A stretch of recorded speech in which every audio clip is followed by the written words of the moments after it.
Hey there, everyone, and welcome to Fantasy for the Ages, the show where a father and son talk about fantasy, science fiction, and other nerdy things that we enjoy. Today, a Just Jim episode here for you. One of the weekends that Zach is off, but I'm recording because we're bringing the content to you as regular as we can. If you enjoy this episode, I hope you'll check out everything else we have on our channel. Definitely like this one, just click that little thumbs up below, but subscribe to our channel so that you keep seeing all the stuff that's coming out. We also value if you leave a comment down below. We always respond, and look in the show notes for all the other ways that you can interact with Zach and I. Social media, our Discord server. You can even become one of our patrons over on Patreon. Thank you to those of you who already support us on Patreon. So today, I'm here to talk to you about a topic that might not be very popular. Literally, that's the name of this episode, Jim's Top 10 Unpopular Science Fiction and Fantasy Opinions. Some of you will agree with me, plenty of you probably won't. But here's the thing. When we're talking about science fiction and fantasy, this is literature and movies and such. It's purely subjective. You like what you like, and I like what I like. So I'm going to share, I think, the top 10 opinions I have that may not be very popular with others. I'm not sure if I have them ranked in any order, but you got to put a ranking on these things. So I'll start with what I think is the least controversial and move my way up to the top.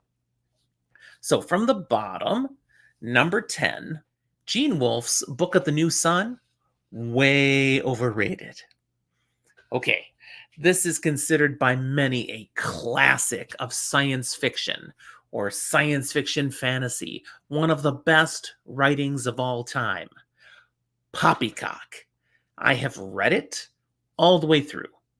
All 4 books of the Book of the New Sun and the sequel that came out a few years later, The Earth of the New Sun.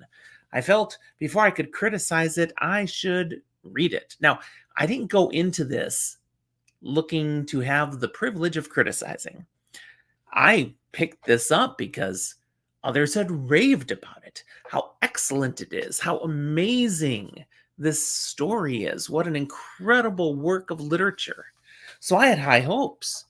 At the same time, some people had warned me ahead of time this was heady stuff, kind of deep. It's not for everybody. Some people never finish it. I am not afraid to take on a challenge. A book that is robust, deep, takes a lot of thought to figure it out. I've done stuff like that. I'm a Wheel of Time fan, riddled with foreshadowing and things that don't make sense until you've read it the second or third time. I can do this. I'm reading Malazan Book of the Fallen now, one of the deepest pieces of epic fantasy out there, and tons of people can't hack it. Don't like it. It's too complex. I'm loving it. But Book of the New Sun, did not work for me. I made myself keep reading. I pushed on all the way through the end, but I just could not enjoy it. Not one little bit. I think back to the plot, the story that I consumed, and I still cringe. Why? What's the big issue? Pacing, for one. This sucker plods. This is a slow grind of a story. Second, vocabulary. I swear every third or fourth word I had to look up.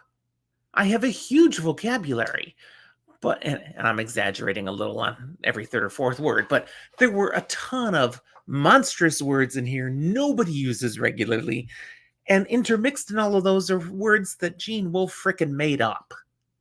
Yes, he had a huge vocabulary, and yet that wasn't enough. So he's got to put in more. When you have to work that hard to understand what you're reading, that does ding your appreciation for the prose, for the story, for the deeper meanings. It's not necessary. It's fine to be deep, complex, rich in vocabulary, but you still got to be consumable, people. Not a fan. Overblown. I had people tell me as I was reading it the first time that you really haven't even started to read the Book of the New Sun until you're doing a reread. No. A book needs to be good the first time. It can be much better the second time. But to have to get through it the first time just as an endurance battle so that you can do a reread and finally appreciate it? Nope, that's not cool. This one does not work for me. Maybe it's unpopular. Number 9, Discworld. It's rather nonsensical, therefore, for me, not particularly enjoyable. There are tons of Discworld fans out there. I have tried to get into Discworld 3 different times and haven't been able to get it to take root. Discworld was written by Sir Terry Pratchett, starting in 1983, and the final book, the 41st of the novels in Discworld, was published posthumously in 2015. It's meant to be a little nonsensical, humorous. It's often parodying other works of fiction, both fantasy and science fiction, even some mythology, and just poking fun, having fun with these other stories and the characteristics of such tales. It's full of humor and satire. It pokes fun at all sorts of modern cultural, social, and political conventions. I do not say that Pratchett wrote poorly. I merely say Discworld would be a waste of my time. There's better stuff out there. His approach to humor didn't click with me. And again, I'll go back to reading is subjective. I have no issue with people who think Discworld is wonderful to read. So entertaining, refreshing, maybe a palate cleanser between other things. But it's not my style. I do not like it. I do not think I will try again because I've tried 3 times. I've gotten through multiple novels. None of them have quite hit home. None of them have been, hey, I can't wait to read the next one. And when I have 1,300 books on my TBR, I do not have time for things that I just don't enjoy. Discworld, it's not just me. It's the way Discworld is written, and it's not going to work for a lot of people. Number 8, The Lord of the Rings, the classic of J.R.R. Tolkien. It's too slow. It's boring for most modern fantasy readers. So I have a disclaimer there. In its day, amazing. I read The Lord of the Rings years ago, before most modern fantasy existed. Loved it. I've read it many times, as well as The Hobbit, as well as The Silmarillion. It's wonderful. I have not reread them in years, and I don't think I'd enjoy them as much anymore. They're wonderful stories, and if we just focus on the 3 books of The Lord of the Rings, it's an amazing tale with incredible world building, wonderful characters, a tremendous backstory, and the stakes. Oh my goodness. But it's slow. Tolkien loved talking about things that we don't want to hear so much about. He loved poetry. He loved language. He loved songs. Yawn for the modern reader. So if you've tried The Lord of the Rings for the first time and went, why do people rave about this? It's because it's not modern anymore. That's all. So it is slow. It is boring, relatively, compared to what's there. You want to really get into The Lord of the Rings, just go watch the movies. Peter Jackson's adaptation, brilliantly done, one of the best adaptations that out there. It's not true 100% to the book, but it's darn close, and it brings the themes there that we need to see. Number 7, The Wheel of Time. It has a slog. There's 15 books in The Wheel of Time. The slog is real. Books 7, 8, 9, 10. Robert Jordan got a little lost as he was writing these. There were so many plot lines that he's trying to play through and carry on with, and it was just impossible to keep the pacing really going strong through all of those. Too much to tell, and not all of it happens fast. I do believe it's all important. But if anyone wants to tell you, no, it's all amazing, there's nothing wrong with the Wheel of Time. This just, it hits and hits and hits. No, it does not. It misses a few times. The slog is a real thing. I read through those books, or listen to them on audio, and I still enjoy them, but it's because I've got the whole picture of what's happening, and I know how these things matter and where they fit in, and that really does help. But on a first read, it's okay if you start to get a little bored. Don't skip ahead. Don't say, well, book 9, let me just skip that one. You will miss critical things. You cannot skip any of these books, but it makes sense to take a break. Don't feel bad if after book 8, you just got to take a pause. And after book 10, you got to set it down and go read something else.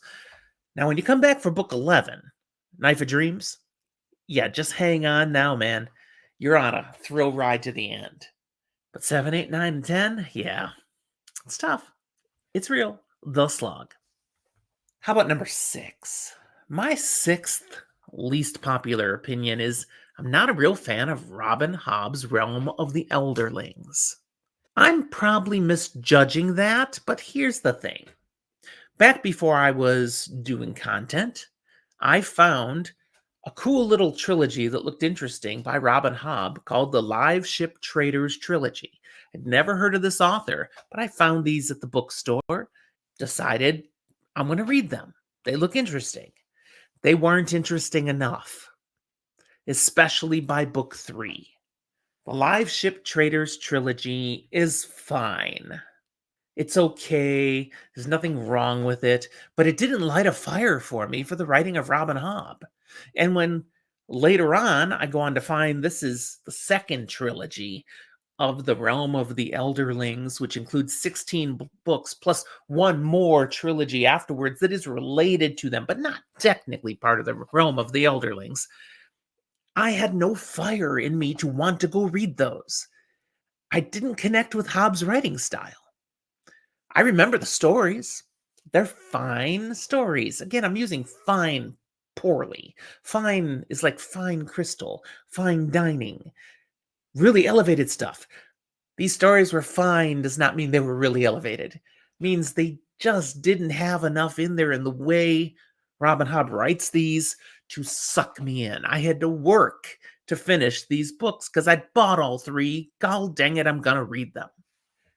This is one where I may be misjudging, and perhaps someday I will go back, read the Farseer trilogy, maybe reread the Live Ship Trader trilogy, and maybe go through the rest of the series if by then I'm feeling better. But again, 1,300 books on my TBR. These are not amongst them right now. I'll probably never get around to it. That's the back 5. Let's get to the front 5 now. Number 5 of my least popular science fiction and fantasy opinions would be that Brandon Sanderson's Cosmere writings are getting too convoluted. Oh my goodness. Have you looked at a Cosmere map? Not a map of the space, a map of the books. There's so many things tying together and leaping across and jumping all over the place, and wow. If someone really wants to read the Cosmere, it is a massive commitment. And he's only like half done.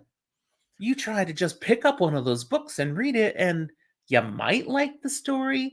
You might notice all the way through you're missing things. It's referencing things that you want to know something about. Yeah, if you didn't start with Elantris and work your way forward, you're missing things. And even me, where I've read almost all of the Cosmere, can pick up the most recent book and sense I'm not getting it fully.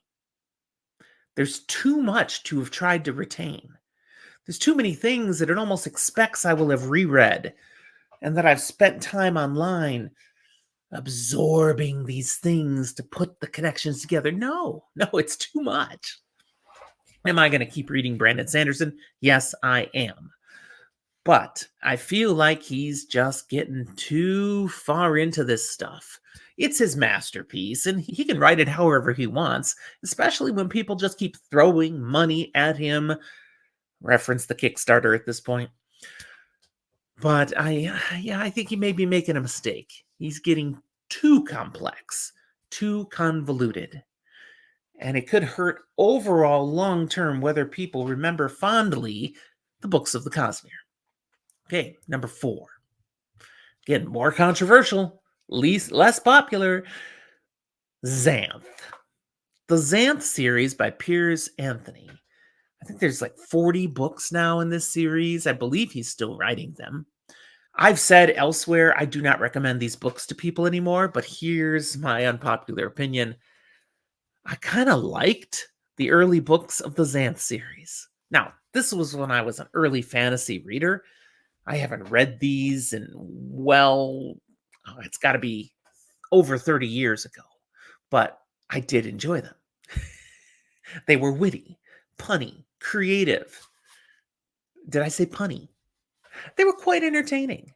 Many people will enjoy the Xanth books. Now, I'm really just saying the first few of them. After a while, they started to get a little too repetitive, less fresh, and I stopped reading the whole second half of the series. I have no idea. No, more than the second half. I certainly didn't read 20 of them. But I definitely read the first 8, 9, maybe 10, 11, even 12 of them. And they were fun. So don't hang your head in shame if you like the Xanth series. It's a certain kind of humor that you may enjoy. Some people like Discworld. They don't have to be ashamed. I'm never going to like that. But I kind of like some of those Xanth books. Number 3, the Dune series. Started by Frank Herbert, continued by his son Brian Herbert and author Kevin J. Anderson. There's a lot of books in Dune now. The prequels, starting out with Prelude to Dune, which was a trilogy, House Atreides, House Harkonnen, and House Carino, just like 30 to 40 years before the main events of the original Dune saga. And then go back about 10,000 years for Legends of Dune, another trilogy, the Butlerian Jihad, the Machine Crusade, the Battle of Corrin. And then a number of other prequel series that are in between there. I mean, that's quite a range. They're quite good.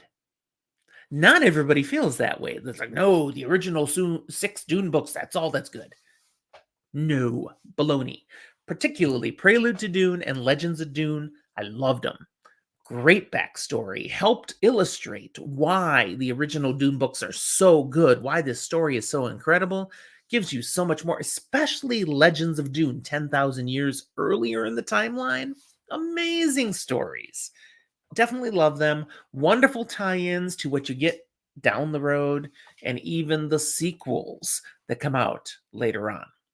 Big fan of the Dune prequels. If you disagree with me, you are wrong. Okay, number 2. The first few books of Terry Goodkind's The Sword of Truth series are actually pretty good. There's 27 books in this series. The first 3 are great. The world building, the characters that you meet, Richard, Kaelin, I mean, it's just wonderful stuff here. The magic. Honestly, the first 8 overall are good books. Pretty good. Even through the first 12, I was engaged. Then the series definitely starts to fade hard.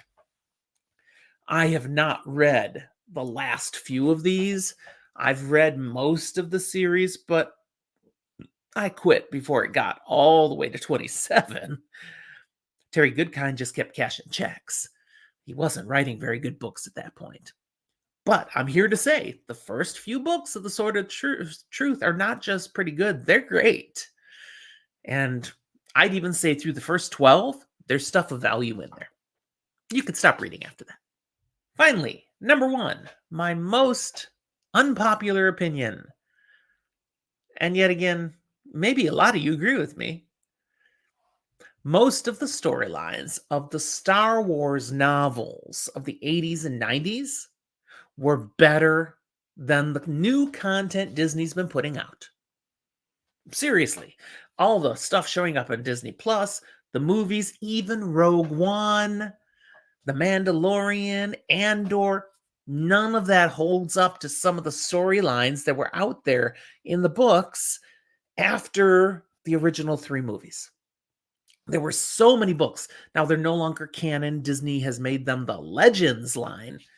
Yeah, the Legends were better. They even are admitting it as they're bringing Thrawn back into the universe because the Thrawn trilogy was probably the best of Legends. It was pinnacle, and nothing they'd come up with so far was anywhere near as good. So now they got to work Thrawn back into the new universe. So tell me if you think I'm wrong, but man, bring back Mara Jade. What a great character. How about the Solo twins? How about the real Luke Skywalker? Not this pale shadow of a character they came up with for the three later movies. Nah. Even though those are still kind of, 7, 8, 9 official movies, Disney had their hands all over that. I want those old stories back. Those were the great stories. And just that's my unpopular opinion. They're better than what anything Disney's been putting out now. I'm not saying I don't like what Disney's put out now. Some of it's been pretty good. It just pales to what we had in the books. Okay, that's what I got for you today. I'm really interested to know, do you think I'm right on any of these? Do you think I'm wrong on any of these? Give me your opinions, share some comments. I even got an email down in the show notes. You can drop me an email.